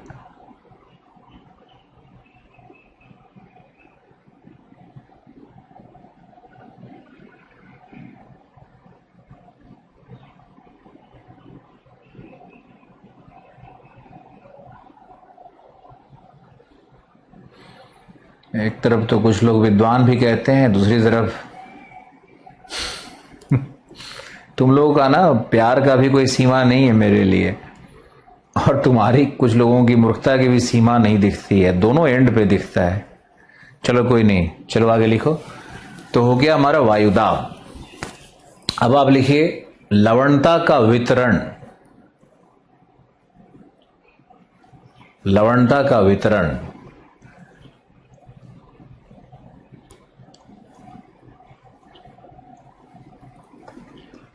अब इस क्लास के बाद तुमको क्या करना है कि लवणता पर जितने भी प्रश्न आए हुए होंगे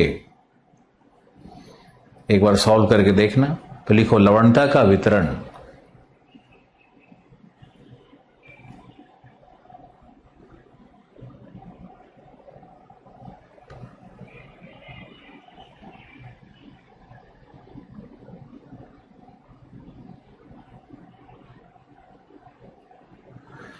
यूपी पीसीएस टॉपर विशाल 2019 हमारे स्टूडेंट थे।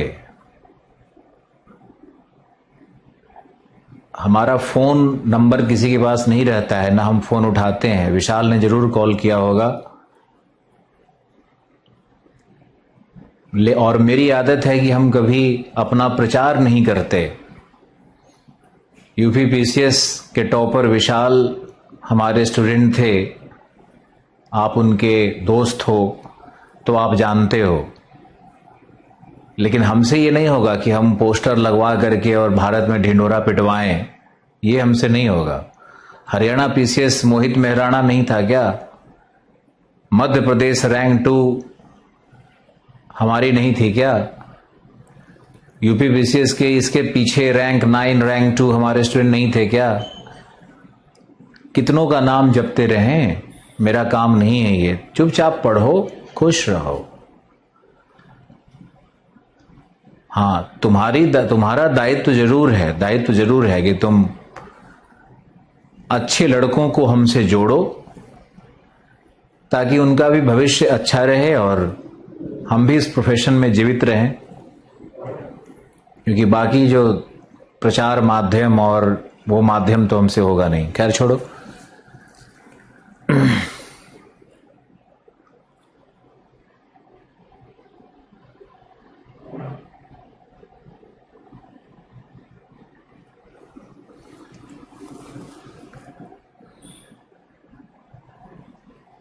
अच्छा, विशाल आपके भाई हैं? यूपी पीसीएस टॉपर विशाल इनके भाई हैं और उन्होंने ही कहा कि आप आलोक सर से पढ़िए।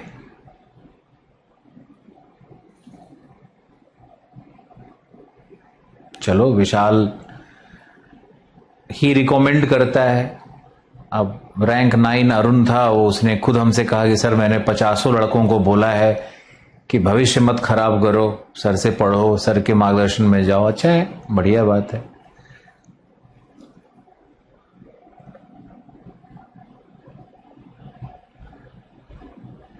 चलो ओके, आते हैं टॉपिक पे।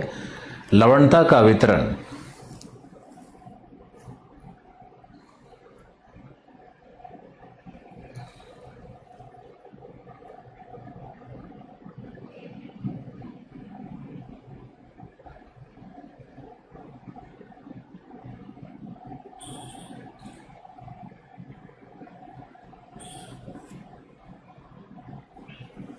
वितरण में लिखो विषुवतीय प्रदेश। इसको चार्ट बना के पढ़ा देते हैं।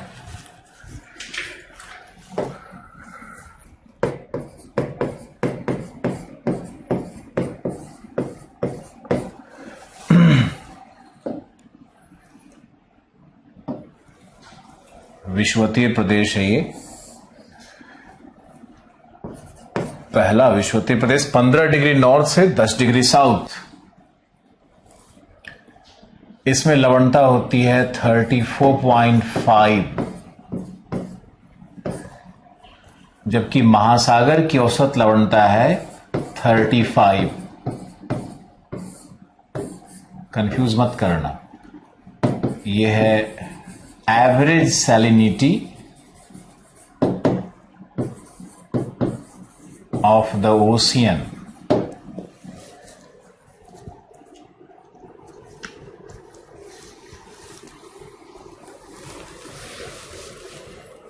Average salinity of the ocean.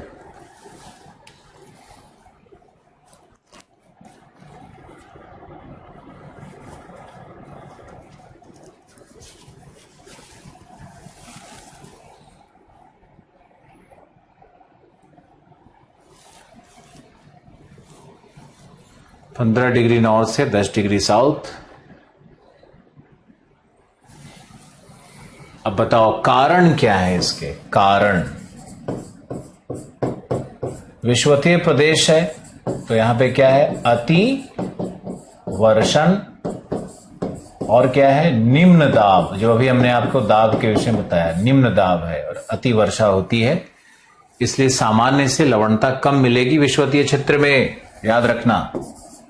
B में इधर ले लेते हैं नॉर्दर्न हेमिस्फीयर को, इधर ले लेते हैं दक्षिणी गोलार्ध को। यह है उत्तरी गोलार्ध, तो यह है दक्षिणी गोलार्ध। उत्तरी गोलार्ध में आओगे तो 15 डिग्री से 40 डिग्री तक लवणता मिलेगी 37। सर्वोच्च लवणता यही मिलती है। इधर आओगे तो 10 डिग्री से 30 डिग्री साउथ के बीच में मिलेगी 36.5 पार्ट्स पर थाउजेंड। कारण क्या है? दोनों जगह का कारण एक ही है। कारण है उच्च दाब। क्या लिख दिया ये?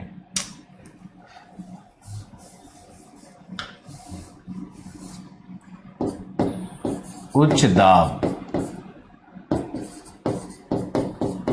वर्षाहीनता और उच्च वाष्पीकरण।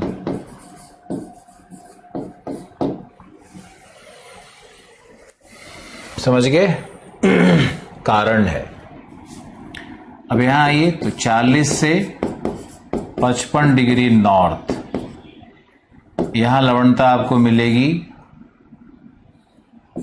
33, 34 और 55 से 70 डिग्री नॉर्थ के बीच में मिलेगी 31, 33।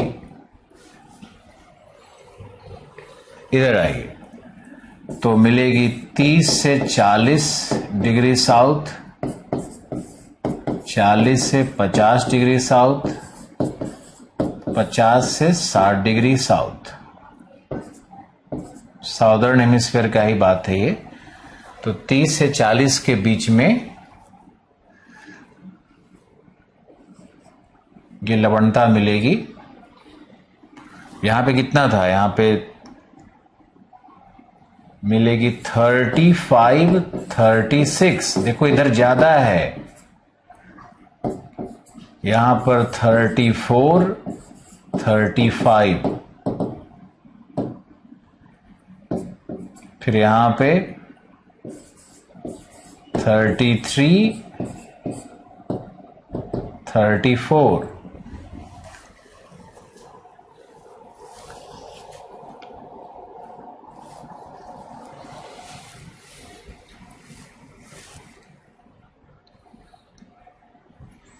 अब बताओ कि उत्तरी गोलार्ध में लवणता और दक्षिणी गोलार्ध में लवणता दोनों में कहां ज्यादा है? दक्षिणी गोलार्ध में है। तो यहां लिखो साउदर्न हेमिस्फेयर की लवणता ज्यादा है नॉर्दर्न हेमिस्फेयर से। कारण क्या है? कारण है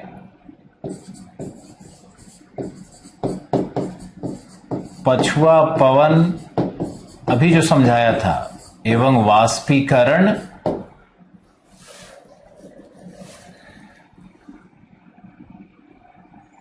साउदर्न हेमिस्फेयर में अधिक है, क्योंकि थल या महाद्वीपों का अभाव है। तो पवन तीव्र है, पवन अनवरोधित है, अनऑब्स्ट्रक्टेड है। तो पवन तीव्र होने के कारण वाष्पीकरण ज्यादा है, जबकि नॉर्दर्न हेमिस्फेयर में, उत्तरी गोलार्ध में थल उपस्थित होने के कारण, यानी महाद्वीपों के कारण नदी जल प्लस हिम जल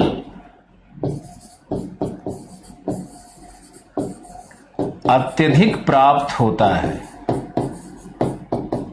जिससे तनुता प्रभाव है। डाइल्यूशन इफेक्ट की बात मैंने कई बार की।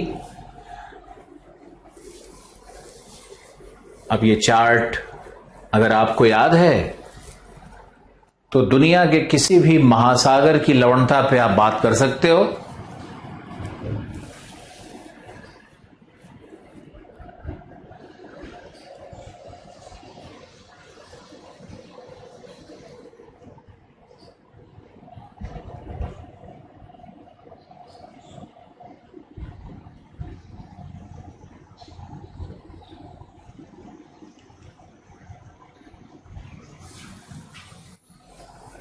देखो, ऑप्शनल के विषय में हम एक बात आपको बता दें, और जो आपको समझना आप लोगों को बहुत जरूरी है कि ऑप्शनल के टीचर अपने कोर्स का कॉस्ट खुद निर्धारित करते हैं,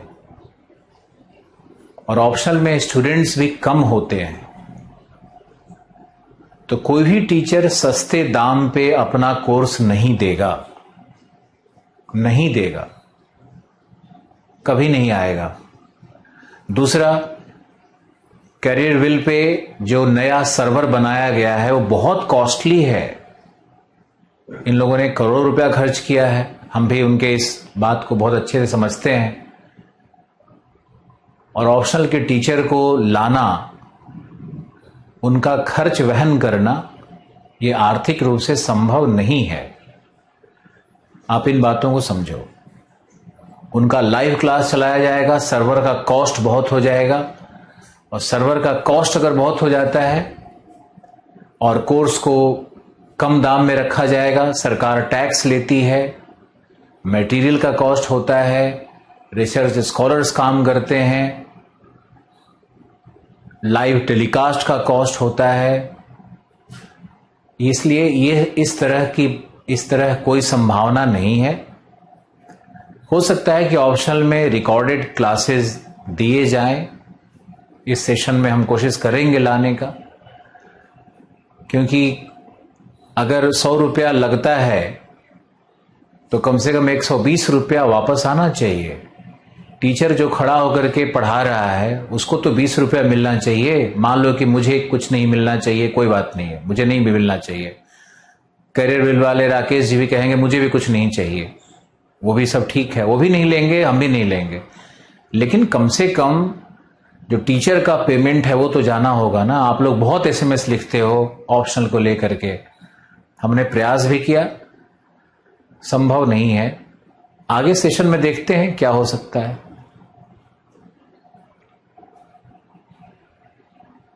हमने अपने हिंदी माध्यम के कोर्स का अवमूल्यन कर दिया।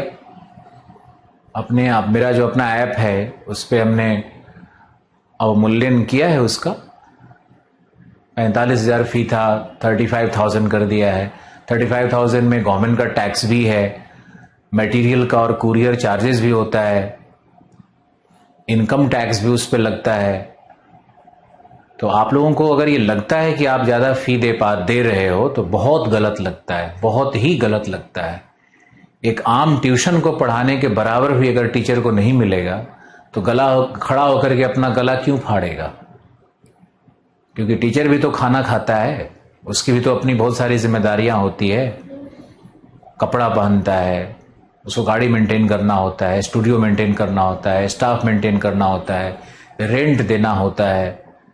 तो आप लोग ना थोड़ा समाजवाद का बात कम ही किया करो।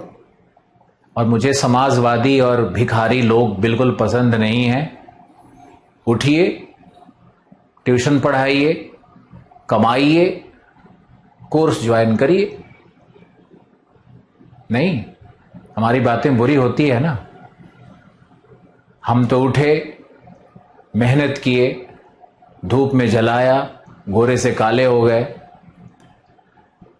शरीर को तपाया, मन को तपाया, आंसू बहाया, आर्टिकल्स लिखा, आर्टिकल्स लिख करके भी कुछ पैसे कमाए। माता पिता से पैसा नहीं लिया, मेरी जिद थी, मेरा अपना एंगर था। एक समय के बाद माता पिता ने तो बहुत कुछ दिया, सब कुछ न्यौछावर किया। ये चीजें स्वाभिमान परक, व्यक्ति परक होनी चाहिए।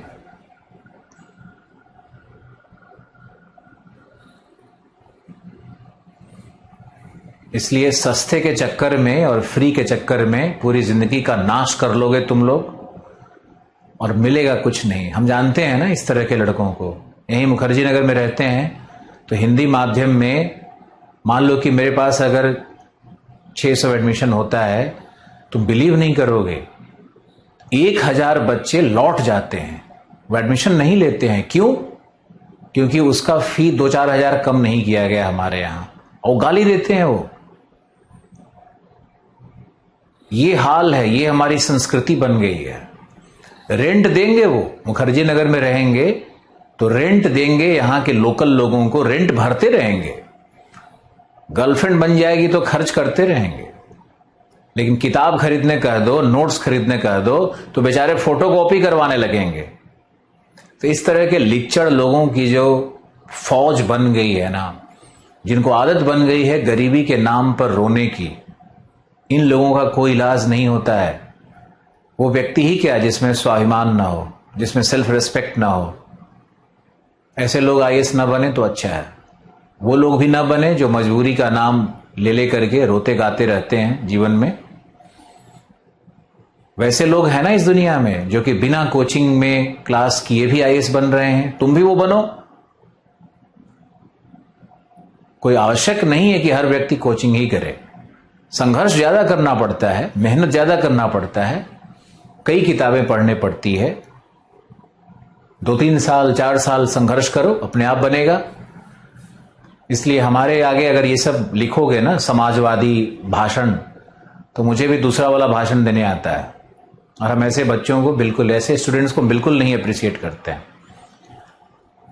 क्योंकि मैंने अपने लाइफ में वही सेल्फ रिस्पेक्ट और स्वाभिमान का पाठ पढ़ा, वही मेरा आधार भी है।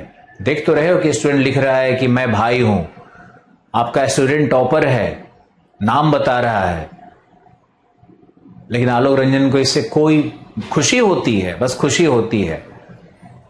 वो मेरे लिए भी सेल्फ रिस्पेक्ट का विषय है। आज तक मैंने, चाहे आईएएस में रैंक 3 आया हो, 2 आया हो, आईएएस में आया हो, मैंने किसी स्टूडेंट को बुला करके और फूल देकर के फोटो नहीं खिंचवाया। क्यों? अहंकारी नहीं है हम। मेरे लिए वो तब भी बच्चा था, आज भी बच्चा है, बच्चा ही रहेगा।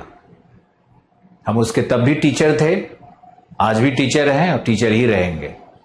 बाप के पद को नहीं बदला जाता है। बाप बाप होता है, टीचर टीचर होता है। तो बहुत बड़े अधिकारी बन जाओ, प्रधानमंत्री बन जाओ, हम तुम्हारे टीचर थे, रहेंगे। और जो क्लास में क ख ग घ भी पढ़ाया था ना, वो भी तुम्हारा टीचर है। मां भी तुम्हारी टीचर है, ये सब तुम्हारे टीचर हैं। उनके आगे झुकना सीखो, उनके आगे अहंकार और गर्व और सीना तान के चलने की कोशिश मत करो। क्योंकि मुझे कुछ नहीं चाहिए, ना तुम्हारी माँ को कुछ चाहिए, ना तुम्हारे पिता को तुमसे कुछ चाहिए। उनको बस खुशी मिलती है, मेरा बच्चा अच्छा कर गया, मेरा स्टूडेंट अच्छा कर गया। बाकी हम अपनी शक्ति से सब कर लिए जिंदगी में। चलिए, आप लोग समाजवाद पे एसएमएस मत लिखिए, नहीं तो जितने समाजवादी नेता हैं ना, शिवपाल यादव हो, चाहे मायावती बहन हो, चाहे लालू जी हो, सब लाइन से जेल में जाने लायक हैं।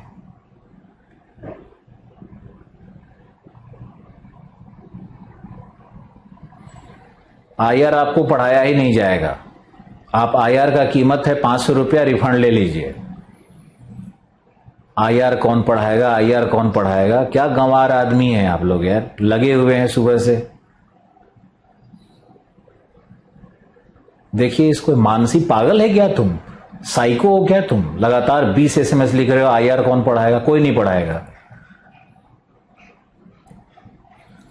तुम्हारा कोर्स ही कटवा देते हैं, सारा होश ठिकाना लग जाएगा। अब एक मानसी जी हैं, साइको लग रही हैं, बेचारी लिखे जा रही हैं आईआर कौन पढ़ाएगा, आईआर कौन पढ़ाएगा हमें। आईआर कौन सा क्वांटम फिजिक्स हो गया? आईआर में क्या ऐसा है? शरद त्रिपाठी को दिया था पैसा, फोन ही नहीं उठा रहा है, क्या करें?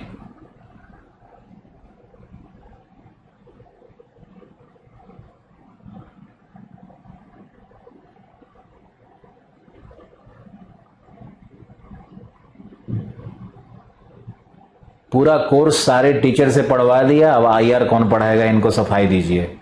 तुम्हारे ही सफाई देने के लिए 500 रुपया अपना वापस रिफंड ले लो और काम करो। क्या नाम था इसका? बदतमीज। एक बार लिखना चाहिए, 100 बार लिखना चाहिए। बच्चे बोल रहे थे तो बच्चे की क्यों सुन रहे हो? भगवान ने अक्ल नहीं दिया है तुमको?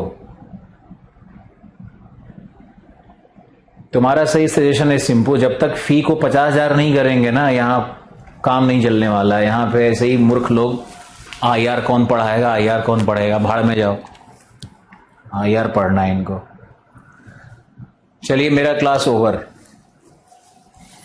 टॉपिक भी खत्म हो गया था। कुछ होगा हम कल। चलो, थैंक यू, बाय। आईआर पढ़ते रहो। तुम्हारा हम करवा देते हैं रिफंड। 500 रुपये आईआर बचा हुआ है तुम्हारा, सारा आईआर का नशा उतार देंगे हम।